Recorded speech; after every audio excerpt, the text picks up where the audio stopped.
2 दिवसीय दौरे पर पूर्व केंद्रीय मंत्री मुख्तार अब्बास नकवी रामपुर पहुंचे, जहां पर उन्होंने मीडिया से मुखातिब होते हुए विपक्ष पर जोरदार हमला बोला। मणिपुर मामले पर उन्होंने कहा कि देश के किसी भी कोने में अगर कोई ताकत सौहार्द सुरक्षा को नुकसान पहुंचाने की कोशिश कर रही है तो वह मानवता के और मुल्क का दुश्मन है।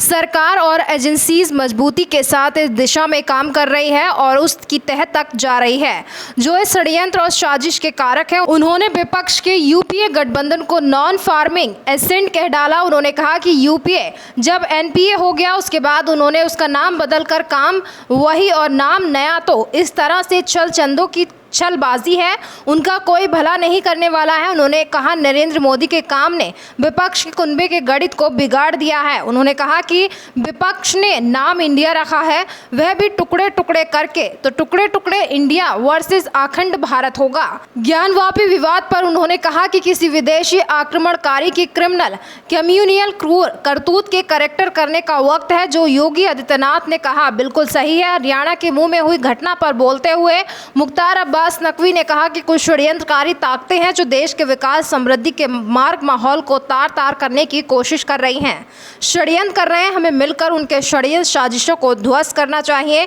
क्योंकि ऐसे लोग ना मुल्क के मित्र हैं, ना मानवता के मित्र हैं, ना किसी मजहब के मित्र हैं, ये देश के दुश्मन हैं। अखिलेश यादव द्वारा पार्टी के नेताओं और कार्यकर्ताओं को धार्मिक मुद्दों पर बयानबाजी से बचने के बयान पर मुख्तार अब्बास नकवी ने तंज कसते हुए कहा कि आखिर अखिलेश यादव को धार्मिक भावनाओं को भड़काने का गुरु घंटाल तक कह डाला। उन्होंने धार्मिक भावनाएं किसी को नहीं भड़काना चाहिए, लेकिन जो लोग अब तक भड़काने का गुरु घंटाल बन रहे हैं वह लोग कह रहे हैं तो अच्छी बात है।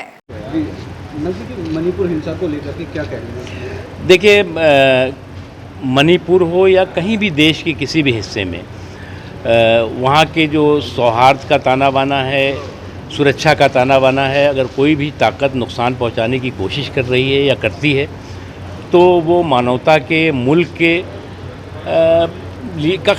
का दुश्मन है। और इस दिशा में सरकार और जो एजेंसीज़ हैं वो मजबूती के साथ काम कर रही हैं और उस साजिश के तह तक जा रही हैं जो साजिश की इस तरह के षड्यंत्र और साजिशों के कारण बने। सर, विपक्ष का ये इंडिया वर्सेस इंडिया मुद्दा चल रहा है, इसमें क्या? देखिए, पहले एक यूपीए था, अब ये यूपीए एनपीए हो गया, नॉन परफॉर्मिंग एसेट कहते हैं ना, जैसे कि जो एकदम पूरी तरह से जो है वो दिवालिया हो जाता है। तो यूपीए जब एनपीए हो गया तो उसके बाद उन्होंने जो है वो उसका नाम बदल के काम वही और नाम जो है वो नया। तो इसीलिए जो है वो इस तरह की जो छल चंद्रों की छलबाजी है वो निश्चित तौर से उनका कोई भला करने वाला नहीं है, एक तरफ। दूसरी तरफ ये कि नरेंद्र मोदी जी के काम की गिनती ने इस कुनबे के गणित को बिगाड़ दिया है, और जब कुनबे का गणित बिगड़ जाता है तो इसी तरह की कोशिशें होती हैं। ये पहला मौका आप देख रहे होंगे कि पहले यूपीए था, जब यूपीए जो है वो दिवालिया हो गया, एनपीए हो गया, तो उसके बाद उसका नाम उन्होंने बदल दिया और वो इंडिया रखा, वो भी टुकड़े टुकड़े करके रखा। तो ये चुनाव तो इस बार देश में इंडिया टुकड़े टुकड़े इंडिया वर्सेस अखंड भारत होगा।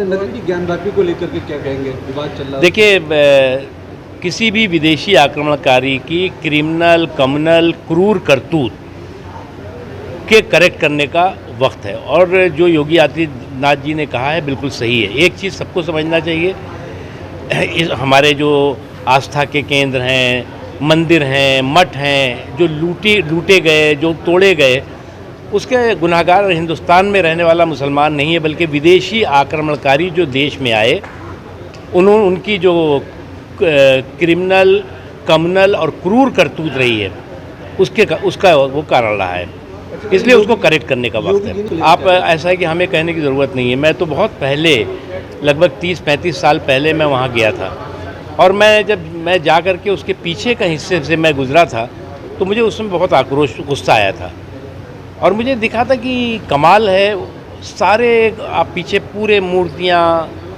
सारे वो जो चीज़ें कि मंदिर में होनी चाहिए वो हैं, लेकिन उसको कहा जा रहा था कि ये मस्जिद है, तो वो उस समय बेईमानी हुई थी। भाई ऐसा है कि सीएम योगी ने एक रास्ता समाज के सामने रखा है, उसको स्वीकार करना चाहिए। देखिए, मैं इसको हिंदू मुस्लिम के बीच में नहीं देखता। कुछ ऐसी षड्यंत्रकारी ताकतें हैं जो देश के विकास और देश के सौहार्द और देश की समृद्धि के माहौल को तार तार करने की कोशिश कर रहे हैं, षड्यंत्र कर रहे हैं।